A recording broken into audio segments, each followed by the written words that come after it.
Abraham, in receiving God's promise, reminds God of a bit of irony. Yes, you may call me exalted Father, Lord, but I have no children. And according to custom, the steward of my house, my slave Eleazar, is going to inherit my fortune when I pass on, for I have no son to give the blessings that you have given me. And what are all these gifts and promises that you give me, O Lord, if I have no children to give them to? But God says to Abram, don't worry, my son. From you will come an heir. From your own body will come a son. And God leads Abram out underneath the desert sky in its pitch blackness and has him look upwards and says, Abram, count the stars if you can. Can you do it? Abram, those stars will be like the number of your children without the possibility of counting. I like the way Dr. Peterson in his translation of the scriptures put it when God said, you are going to have a big family, Abram, a big family. And he did. For you see, my brothers and sisters, you and I are among the spiritual descendants of Abraham. We are his spiritual children. And so we have the right to count ourselves as among the stars in the promise of God. And as God led Abram out and told him that that starlit night would represent the nation which he would find and the many nations that would come from him, from his body, the scripture says that Abram believed. Abram believed God. And God said, Abram, I declare you set right with God. And Abraham asked God a question, Lord, how am I to know this? And thus comes the strange ritual that we see happening in this biblical account. God says to Abram, get a young cow, a heifer, a goat, a ram, a dove, and a pigeon. And they should be 3 years old. 3 years.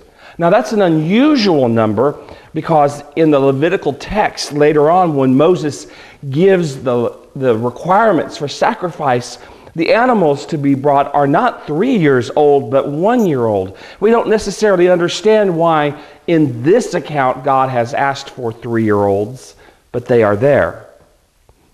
And the large animals are divided, and the small animals are placed on one side of the other. And between these animals, there is a pathway. I think that the best way we can look at that is we're looking at Mesopotamian contract law 3,800 years ago.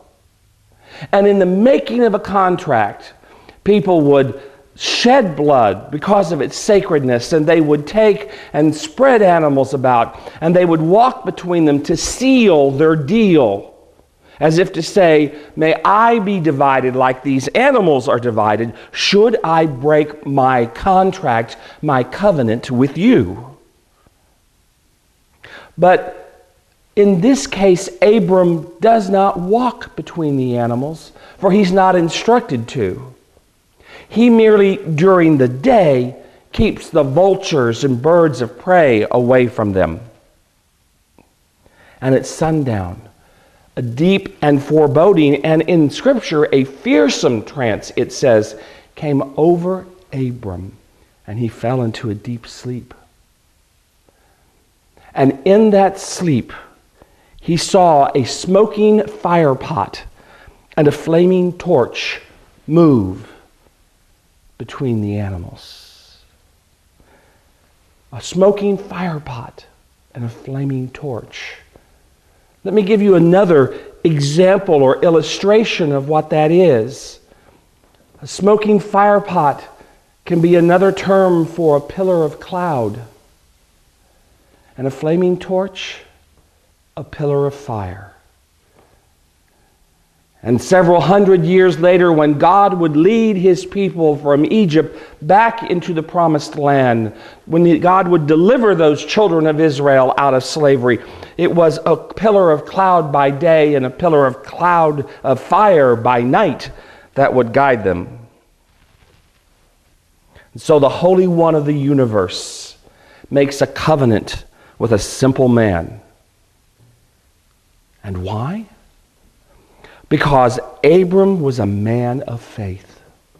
The writer to the letter to the Hebrews put it this way: by faith, Abraham obeyed when he was called to set forth for a place that he was to receive as an inheritance. And he set out, not knowing where he was going. And so from this Old Testament lesson, there are several things that we can learn during this Lenten season which can be helpful for us. And the first lesson is that Abram believed God when nothing much seemed to be happening. God said, "Go," and Abram went. In his time, Abram wasn't all that great. He was a very common man. It is the God of history who has transformed Abram into Abraham, the patriarch, the father of nations. We all dream of doing great things for God. I have a little game I play with myself that I enjoy weekly, when I will take $1 and go out to the local Safeway and buy a lottery ticket to try to win one of the big jackpots. I think to myself as I put the ticket in my pocket that I'm rich.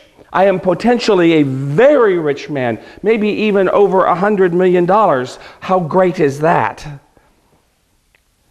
And if I win, I'll be able to do great things for God. But that's generally not how it happens. We don't get large sums of money to be like Bill and Melinda Gates and to create great foundations. But what we do have, what God lets us cash out with, are small 5s and 10s, small gifts, inglorious gifts by themselves, but when used for God, they become glorious gifts. Abram was faithful in little things, and God made him great for this, because Abram believed God. The second lesson we can learn is that the Holy One makes great people out of ordinary people who believe. As I said, Abram was very ordinary. He was not politically correct. He lied to the Egyptian officials about his wife Sarah, claiming her to be his sister for fear that they would kill him. He was no great conquering hero. He fought no big battles. Abraham was not a great orator. He did not come down from the mountain. He didn't have the charisma of other leaders of God. He didn't set the world on fire. Abraham was an ordinary man, but he had the concept of extraordinary belief in God.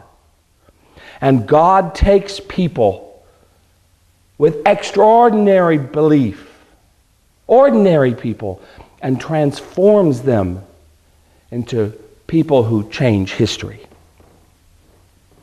I think the third thing we need to learn from this Sunday's lesson is that God gives rewards on God's timetable, not our timetable. This is very much a personal lesson for me now. I'm in a season of discontent in my life.